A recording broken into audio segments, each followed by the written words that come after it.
ఇక్కడ ఉన్నటువంటి ఒక రాష్ట్ర ముఖ్యమంత్రి నిన్న కేఏపాల్ సంచలన ప్రెస్ మీట్ పెట్టడం జరిగింది. ఇవన్నీ చెప్పే క్రమంలో మీకు చూపెడతాను. ఇక్కడ ఉన్నటువంటి ప్రవీణ్ పగడాల్ అన్న విషయంలో ఆయన కేసు ఏ విధంగా సవాల్ వేసిండో, ఎంత బలంగా వినిపించిండో మీకు చెప్తున్నాను. దీనికి సంబంధించి ఇప్పుడు నేను రాసినటువంటి ప్రధాన వార్త 30/1/2002లో ప్రవీణ్ గారు సుప్రీంకోర్టులో ఫీల్ వేయడం జరిగింది. అయితే ఇప్పటి వరకు ఆ చట్టం రాకుండా ఆపారు. కానీ చట్టానికి సంబంధించిన 16/4/2000 సుప్రీంకోర్టులో హియరింగ్ ఉండగా ప్రవీణ్ గారు హాజరయ్యే మరలా జడ్జి గారికి వాదన వినిపించి ఆ చట్టం రాకుండా ఆపగలరని, అందుకే దీనికి ముందు ఆయనను లేకుండా చేశారు. ఇక్కడ ఉన్నటువంటి ఇక్కడ ఉన్నటువంటి రిలీజియన్కి సంబంధించినటువంటి ఆఫీసుకి సంబంధించిన రిపోర్ట్ ఇచ్చడం జరిగింది. ఎప్పుడు జరిగింది ఇది? నిన్ననే 16వ తారీఖు. ఏ విధంగా చేసింది పెని సవాల్ వేసింది. నేను చెప్పాను కదా ప్రధాన వార్త మీకు చెప్పడం జరిగింది కదా. ఏ రాష్ట్రం 4 రాష్ట్రాల్లో అక్కడ ఉన్నటువంటి 4 రాష్ట్రాల్లో మత ప్రచారాలు చేయొద్దంటూ కేసు వేసినటువంటి క్రమంలోనే తెలుగు రాష్ట్రాల నుంచి స్పందించినటువంటి ప్రవీణ్ పగడాల గారు ఆ కేసుకు అన్నీ తనై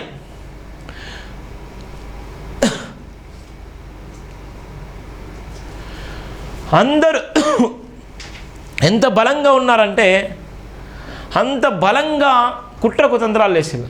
దాన్ని చెప్పడానికి కేసు సంబంధించినటువంటి ఎంత బలమైన కుట్రలు వేసిందో ఆ కేసు సంబంధించినటువంటి వివరాలు ఇక్కడ ఈ నేపథ్యంలోనే హియరింగ్ వచ్చింది. ఎన్నో తారీఖు వచ్చింది?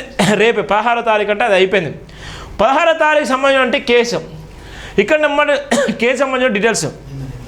కేసు సంబంధించినటువంటి డీటెయిల్స్ ఏ విధంగా దీనికి వాదిస్తున్నాడు, ఏ విధంగా నడుస్తున్నాడు అనే నేపథ్యం ఇక్కడ ఉన్నటువంటి నిన్న జరిగినటువంటి నేపథ్యం ఇక్కడ జనరేట్ 16వ తారీఖు 4వ నెల 2025 ఈ కేసుకి సంబంధించినటువంటి విషయం ఉంది. ఇక్కడ కేటగిరేషన్ ఏముంది?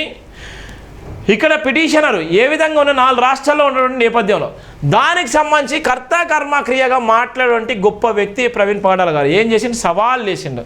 ఎవరి సవాల్ వేసిండంటే కేంద్ర ప్రభుత్వంలో ఉన్నటువంటి బీజేపీ ప్రభుత్వాన్ని సవాల్ వేసిండు. ఆ క్రమంలో 4 రాష్ట్రాల్లో ఉన్నటువంటి వాళ్ళందరూ ఒక్కటై తెలుగు రాష్ట్రాల్లో ఉన్నటువంటి ఇక్కడ ఉన్నటువంటి కూటమి ప్రభుత్వం బీజేపీలో భాగమే కాబట్టి ఈ స్కెచ్ వేసి కిరాతకంగా హత్య చేయబడడానికి అనేకమైనటువంటి ఆధారాలు జేబీంద్ర బతిగా రాసింది.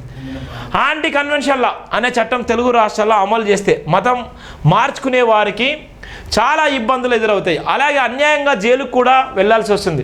ఇలాంటి భయంకరమైన చట్టం వల్ల ప్రధానంగా క్రైస్తవులకే ఎక్కువ నష్టం. ఈ చట్టాన్ని ఫీల్ చేసే తనే లాయర్ సాయం లేకుండా వాదించి ఆపినందుకు ప్రవీణ్ పగడాల గారిని లేకుండా చేశాయి. కొన్ని శక్తులు అలాంటి ప్రవీణ్ గారు తాగుబోతుంటే నమ్ముతున్న కొంతమంది క్రైస్తవులను ఏమనాలి? అంబేద్కర్ గారు దళిత హక్కుల కోసం పోరాడితే ఆయన్ని ఆదర్శంగా తీసుకున్న ఒక పాస్టర్ అవే దళిత క్రైస్తవుల హక్కుల కోసం ప్రాణం పెట్టాడు. గుర్తుపెట్టుకోండి. చాలామంది సోషల్ మీడియాలో వైరల్ అవుతున్నటువంటి సంభాషణ చూడండి, ఎంత గొప్ప వ్యక్తి.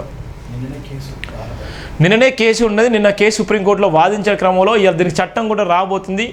ఓ ప్రత్యేకమైనటువంటి చట్టంలో భాగంగా ఇలా వాళ్ళు వేసినటువంటి ఏ అయితే వితండవాదంలో భాగంగా అన్నీ తనై మాట్లాడే లాయర్ లేకుండా కూడా తనే వాదించే పరిస్థితి. అలాంటి వ్యక్తిని అత్యంత కిరాతకంగా చంపేసి పైచాచిక ఆనందం పొందుతున్నటువంటి అనేక మంది మేధావులు నిజంగా ఎంత భయంకర కుట్రలు వేసిలో ఇక్కడ మనం చూపెడతాం.